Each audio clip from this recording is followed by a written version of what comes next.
Welcome to my first Pittsburgh Steelers 2024 NFL mock draft. So, in this mock draft, it's going to be more oriented based off what the Pittsburgh Steelers need: offensive line and defensive backs. And it's going to be a 3-round mock draft. So there's going to be 3 selections: their first round, second round, and third round. Let's get right into it. So, in the very first round, pick number 20, the Pittsburgh Steelers select offensive tackle Amarius Mims. So, Amarius Mims is a perfect offensive tackle for the Pittsburgh Steelers if they draft him. He stands at 6'7" and weighs 340 pounds. He comes from Georgia, where he went to school. So, he's a 5-star recruit, and he checks all the boxes when it comes to height, weight, and arm length. He checks all those to become a franchise offensive tackle. And not only is he an offensive tackle, he's actually more a right tackle. And this is actually better because this allows Broderick Jones to move from right tackle, in which he played this season for the Steelers, back to his natural position where he played his whole life in high school and college, left tackle. He also said in interviews he feels more comfortable there. So now he's with his Georgia teammate, Amarius Mims, who's going to be our right tackle, and Broderick Jones, our left tackle. So, just looking at this breakdown of Amarius Mims, his strengths on the football field is his athletic ability, his outstanding functional strength, his lateral agility and movement skills for his size, and his high upside. Some of the concerns, however, for Amarius Mims is obviously his limited playing experience. He has not played a lot at the college level, and also kind of stopping his feet during blocks and kind of standing still. And also, he's more of a 2-hand puncher than a 1-hand puncher. But overall, Mims, like I said, he has great size, arm length, and everything to be a starter and franchise guy at the tackle position. Looking at the film analysis for Mims, he's going to be a great right tackle. He's one of the best in this year's draft class at the tackle position. And we all know the Steelers were looking for a franchise guy, and he is the guy. Amarius Mims is alert and aware from snap to snap. Mims also has his vision, which helps to identify pass offs and twists, stunts, and everything like that. His vision is very well, and his mind, his football IQ, is really good from a film analysis perspective when watching him actually play. He picks up the blitz really well and has positive check marks in that kind of area. He is rarely caught off guard by delayed blitzes and free runners off of the edges. He always picks them up or allows other players to kind of pick them up and pass them off. Mims possesses the foot speed and quickness to pop out of his stance and pass protection. He will meet the edge defenders at the apex of their rush. What does this mean? Well, it means that he takes the wind and air out of their set.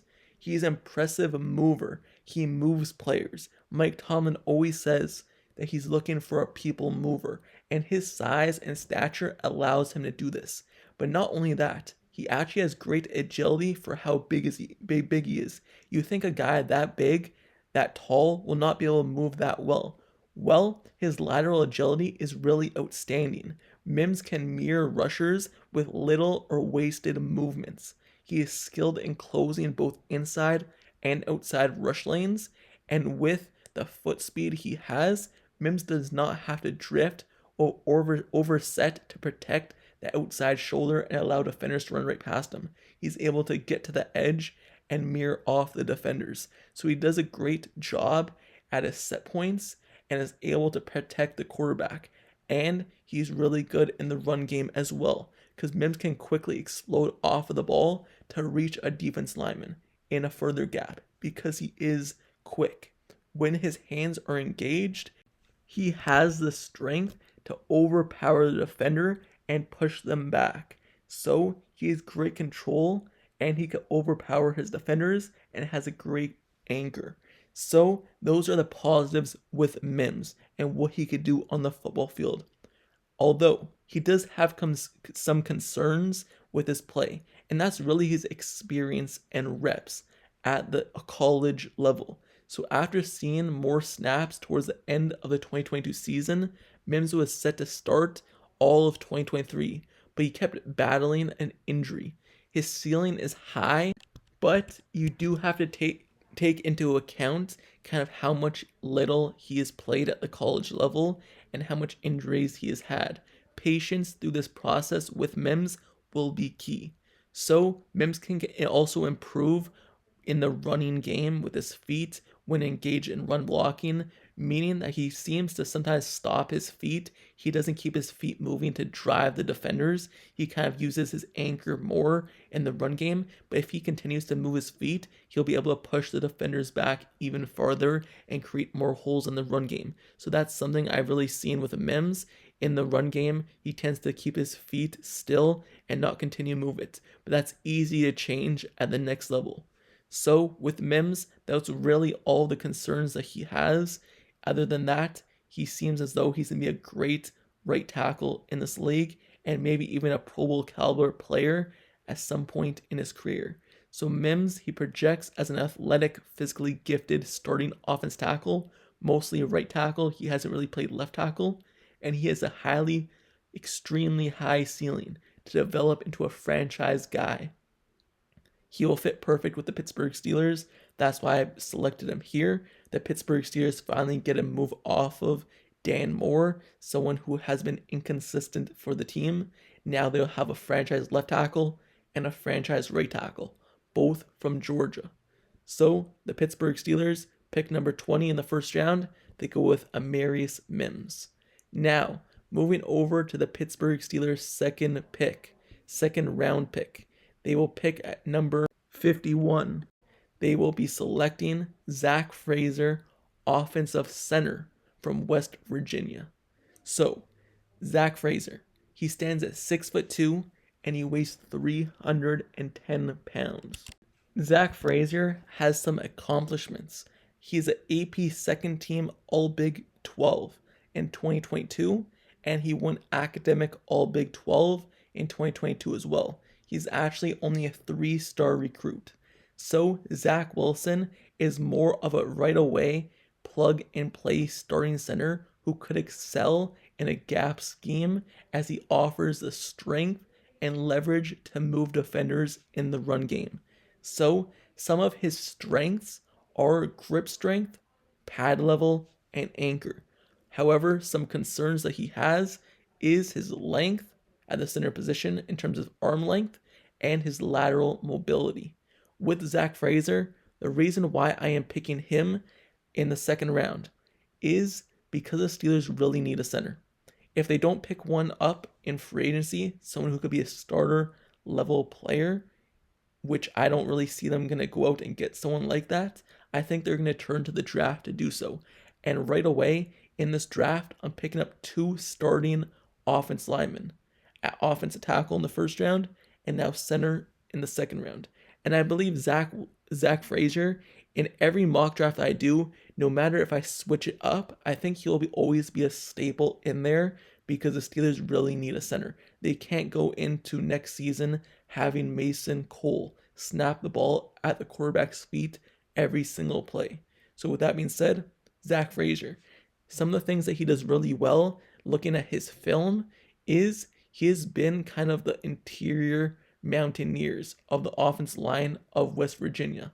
And the moment he stepped foot on campus, he started as a true freshman at left guard, but then transitioned inside to center for sophomore and junior seasons. Frazier is a defensive belt center, which means he is great center of gravity. He is low to the ground, and he is a former wrestler. He's a former wrestler champion. His record is really great. I believe it's like 162-2 or 140-2. So only 2 losses, and it seems as though the Steelers have passed on guys like that in the past in terms of a wrestling background, but they also picked up Kendrick Green, who did have that wrestling background. But Frazier is an excellent run blocker. That's the difference between him and other centers. Frazier is an excellent run blocker who comes off the ball fast. and with his pads very low to gain leverage on the defenders. He has excellent hand use to win on the inside, which obviously places your hands on the chest plate, and he also has outstanding grip strength to control and steer his defender away to where he wants them to be to open holes for the running back. Once Frazier is connected to defenders, the rep is usually over and Frazier wins the rep. He displays really good power in point of attack, and you would expect this because of his wrestling background and him knowing how to move people. That's what Mike Tomlin wants, someone who can move people, and that's exactly what he does. In the passing game, though, Frazier displays excellent intelligence and awareness. He can quickly kind of switch and key and diagnose stunts and run game and seamlessly pass them over to other players on his offensive line, running back, tight end, or whoever. He knows how to pass them off. Like I said, he's low and has center of gravity, which means his anchor is mostly really well, and he absorbs bull rushes really well. However, his lack of arm strength will allow longer defenders to sometimes win the rep in terms of pass rush. That's the one thing that you could be really concerned about is his arm length and him not being able to kind of have the quickness and the leverage to win the rep because of it. Meaning that Frazier, he could not be a franchise guy. You never know. He could still be like Linderbaum of the Ravens, who also has really bad kind of arm length and stuff like that, but seems as though he's going to be a really good center for the Ravens for years to come. So you can't just look at that. You have to just look at the film. Sometimes arm length and stuff like that doesn't matter. Sometimes it does, but you really are taking a risk either way, whether you're getting a different center that's kind of worse based off film, or are you going to go with a guy whose film is good even though his arm length isn't? Sometimes you have to take that risk. But that is his concern, getting overpowered and him not having the leverage in terms of his arms. But even though he does have short arms and stuff like that, he still has that wrestling background. So he knows how to win the rep either way. So I really trust that he could be a good player for the Steelers. And that's why I'm picking him up as a starter at the center position for the Steelers in round 2, pick number 51. Now, moving over to the third round, the Pittsburgh Steelers pick at number 84. And this will be my last pick of this video because obviously it's really early in the draft process. I still need to get to know more prospects in the later rounds. So I'm going to stick with a 3-round mock draft so I just don't ramble about players I have no idea about. So looking at that pick number 84 spot, the Pittsburgh Steelers go and get some help at the cornerback position. They pick Mike Sainristil. You look at him, he's a cornerback from Michigan, and he's someone who could take over for that Mike Hilton type of role, that Cameron Sutton type of role, and the person that is able to blitz off the inside and play the slot position. Ever since Mike Hilton and Cameron Sutton kind of left that kind of role, Mike Hilton went to Cincinnati Bengals, and then Cameron Sutton moved to the outside, and then kind of moved to Detroit afterwards. The Steelers have been looking for someone who could play the slot position, and he's able to do it. Mike Sainristil is 5'10", he weighs 180 pounds, and he has some accomplishments as well. He's an All-Big Ten first team from 2023. He's All-American first team in 2023 as well, and a 2-time team captain. He's a talented nickel cornerback with a wide receiver background that shows his ability to make plays on the football. And that's what you want. Looking at his strengths, he has great ball skills. He's relentless, has a motor, always gives 100% effort. He has route recognition, obviously because he used to play offense and now he plays defense. And he's scrappy and competitive. Some of the things, however, you could tell right away for the concerns that he has is he's an undersized cornerback. Like I said, he's only 5'10", weighs 180 pounds. He is undersized. He has functional strength concerns as well, and transitions in man coverage. So you look at the strengths, you look at the concerns, and now you look at the film. What does he show on film? Because that's what matters the most sometimes. You look at him, he began his college career as a wide receiver with the Wolverines before making the switch to cornerback in 2022. However, even though he's made that transition, he still has 26 starts at the cornerback position under his belt over the last 2 seasons. So he has played that position for quite a while in college, and he's a high IQ football player. He reads route concepts really well, and sometimes that's what you need to be able to understand football from both the offense and defensive perspective, because that allows you to transform your game to a new level. So, especially from off coverage and zone type of perspective, that's what he does really well. He possesses information quickly before engaging with a route threatening to his area. Staying still does a good job leveraging routes from depth before driving quick to close. He has the ability to kind of blitz off the edge. That's what I was talking about. The Steelers really like the Mike Hilton doing. They like blitzing their nickel cornerbacks. And he's someone, if you look at the film, the highlights or whatever, he has that burst of speed to close to the quarterback and blitz off the edge and get the running back. So he's very quick in that aspect. He's a better zone coverage corner than he is man, but he is still a really solid cornerback, especially at the nickel position. So, saying still, his time as a wide receiver is valuable. Like I said, when the ball is in the air, he's able to actually catch it, get those interceptions. He's not like those cornerbacks that drop the passes when it's right in your hands. Because he has the ability to play wide receiver, he has good hands and is able to actually make plays on the football and not just have them bounce off his hands or knock it down. He's able to have soft hands and confident eyes when the ball is in the air to make plays on it. If he does not come up with the football, he's at least gonna fight to break up the pass. So some of the great things he's done was that, but some of the struggles that he shows is his fluid and clean transitions in man coverage. He plays off the ball a lot, but that's something the Pittsburgh Steelers do. They play man-to-man, but sometimes they still play zone. He's a flat-footed kind of coverage guy, and his technique needs to kind of change in that kind of area, but that's something the Pittsburgh Steelers could work on with him. These players being drafted, especially in the later rounds, they're not a finished product. You could train them, you could teach them, and they get better. So, obviously, he's not a finished product, and the Pittsburgh Steelers could work on him with some areas. But the biggest areas that he has is that motor and his playmaking ability. And that's something you cannot teach. That's what he has. The other things, from a football perspective, you could always get better at. So, looking at Sainer still, he projects as a nickel/slot cornerback in this league with strong blitzing capabilities. And he fits into the Pittsburgh Steelers scheme really nicely. That's why I have him going to the Pittsburgh Steelers in the 3rd round, pick number 84, and he could come in right away and be a starter at the nickel position.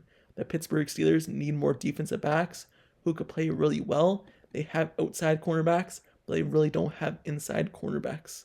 So with Corey Trice coming back, I was going to pick an outside cornerback, but they have Patrick Peterson, Levi Wallace, and Corey Trice coming back, so they really don't need an outside cornerback. I was really going to pick an outside guy, because if you know me, I like cornerbacks. No matter if it's a 1st round, 2nd round, 3rd round, I believe having top tier cornerbacks really changes things for your team. So I pick up a cornerback for the Steelers in the 3rd round. In next draft I might pick a cornerback in the 1st round. Who knows? But in this draft, I went more offensive line oriented, picking up offense tackle, a starter at right tackle, and a starter at center, and then a starter at the nickel position. But with that being said, that's the end of my Pittsburgh Steelers first NFL mock draft.